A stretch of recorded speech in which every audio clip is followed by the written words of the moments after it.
जो उस तपन को बर्दाश्त कर लेते हैं वो सिद्ध होकर के फिर क्या बनते हैं, भात बनते हैं कि नहीं। तो उसी प्रकार भक्त भी है जो अपने परिवार, बंधु बांधवों, रिश्तेदार, धन, वैभव, संपत्ति, सबकी यातनाओं को सहन कर लेता है, बर्दाश्त कर लेता है, भगवान उसको ही स्वीकार करते हैं। जो चावल सिद्ध होता है, भात बनता है, उसी को पाया जाता है ना। जो कच्चे रह जाते हैं, तो जले रह जाते हैं, उनको तो ही कोई पाता है।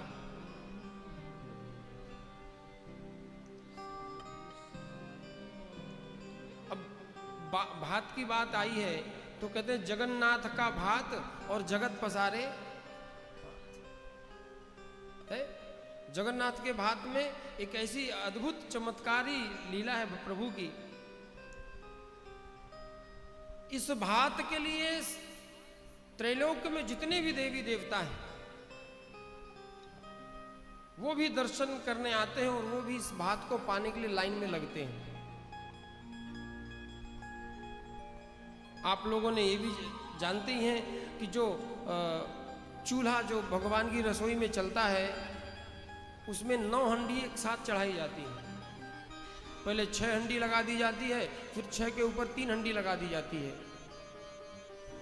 कहते हैं नीचे वाली 6 कभी जलती नहीं है, ऊपर वाली 3 जो है कभी अधकच्ची रहती नहीं है। पहले ऊपर की सिद्ध होती है, फिर नीचे वाली सिद्ध होती है। कितना बड़ा चमत्कार है। पूरे भारत का अग्निकोण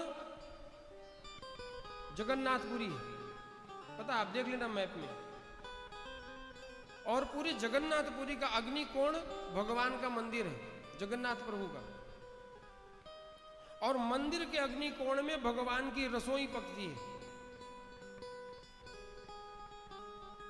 कहते हैं जिस दिन भगवान की रसोई में भगवान का प्रसाद बनना बंद हो जाएगा, उस दिन भारत में भूख, प्यास, अकाल पड़ जाएगा। जब तक भगवान की रसोई चल रही तब तक चल रही है।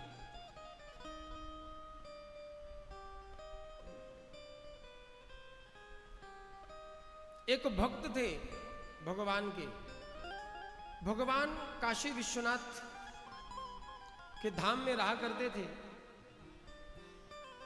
पर जगन्नाथ महाप्रभु से बहुत प्रेम करते थे, बहुत प्रेम करते थे।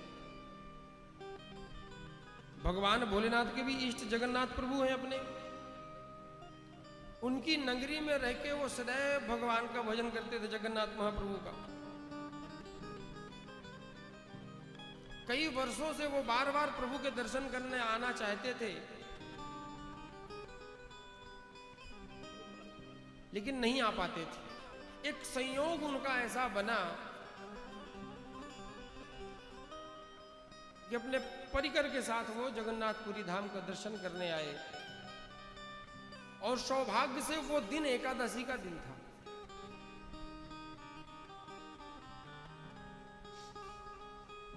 एकादशी का दिन था, पर पंडित जी का बहुत तगड़ा नियम था। वो एकादशी का व्रत निर्जला किया करते थे। क्या किया करते थे? निर्जला व्रत किया करते थे।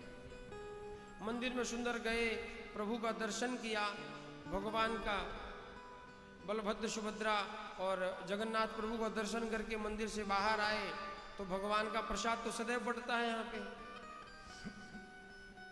तो पंडित जी ने भी हाथ फैलाया तो चावल दिखाए, चावल जैसे हाथ में डालने लगे तो पंडित जी ने हाथ हटा लिया, प्रणाम कर लिया। बोले एकादशी है, एकादशी को चावल नहीं खा सकते हम, व्रत है हमारा, नियम है। और इतना कहकर वो चले आए। भगवान उस प्रसाद को त्यागने से रुष्ट हो गए। क्योंकि कोई भी व्रत हो, चाहे एकादशी हो, चाहे पूर्णिमा हो, कोई भी व्रत हो, जगन्नाथ महाप्रभु की जो रसोई का प्रसाद है वो सदैव लेने योग्य है। उसको कभी भी वर्जित नहीं करना चाहिए। ये उस प्रसाद को त्याग कर अपने धाम पहुंचे और भगवत ऐसी अद्भुत लीला हुई कि इनके पूरे शरीर को लकवा मार गया, पूरे शरीर में लकवा मार गया। इनका एक भी अंग काम नहीं करता था, खाली थोड़ी सी जिह्वा चलती थी। और जब वो जिह्वा चलती तो एक ही बात कहते थे, क्या बोलते थे? पूरी पूरी पूरी। उनकी सिर्फ एक ही बात निकलती थी पूरी। बच्चे परेशान हो गए, बहुएं परेशान हो गई, अरे पिताजी को क्या हो गया, क्या हो गया।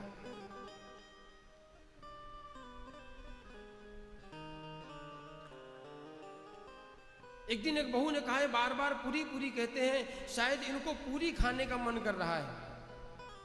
बहू पूरी बनाकर लाई, उन्होंने उस पूरी को त्याग दिया, तिरस्कार कर दिया, नहीं। आए दिन वैद्यों को बुलाते, आयुर्वेदिक दवाइयां चलवाते, सब कुछ व्यवस्था करते, लेकिन वो पंडित जी उठ नहीं पाएंगे। पर कहते हैं भगवान ज्यादा देर तक भक्त से रूठते नहीं है। एक दिन भगवान ने कृपा करी पंडित जी के ऊपर, बोले कुछ भी हो भक्त तो मेरा है। भगवान ने कृपा करी और सुंदर ब्राह्मण वेश धारण करके और पंडित जी के घर पहुंच गए।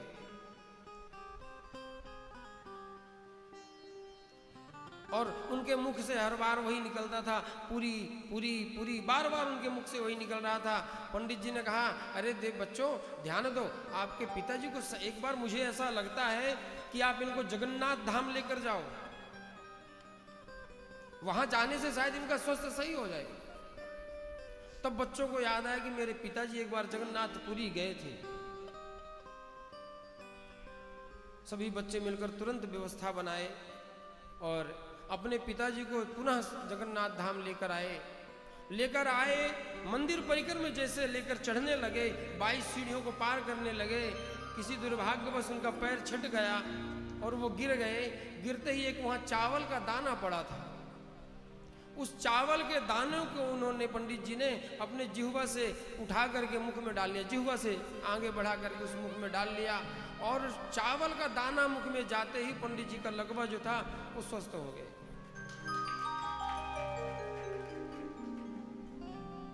कहने का तात्पर्य है कि जीवन में जब भी जगन्नाथ धाम आइए, पुरी आइए, कभी भी भगवान के प्रसाद को कभी भी अपमानित मत करिए। हम लोग ऐसा प्रसाद लेते हैं, हम लोग ऐसा प्रसाद बांटते हैं कि चावल प्रसाद कोई भी वो फैला रहता है। कभी भी प्रसाद का मतलब है प्रभु के साक्षात दर्शन। हम लोग प्रसाद को भरपेट भोजन के रूप में उपयोग करते हैं। कभी भी प्रसाद से पेट नहीं भरना चाहिए, क्योंकि जब आप किसी भी वस्तु से पेट भर लेते हो ना, उसी दिन उससे आपकी इच्छा पूर्ति हो जाती है।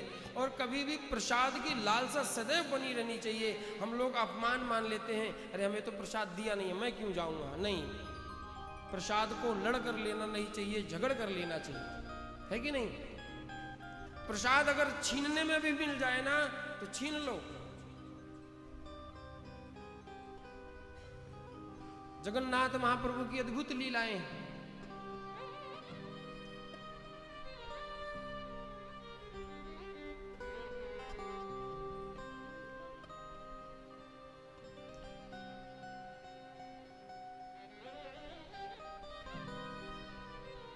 आइए हम सब भक्त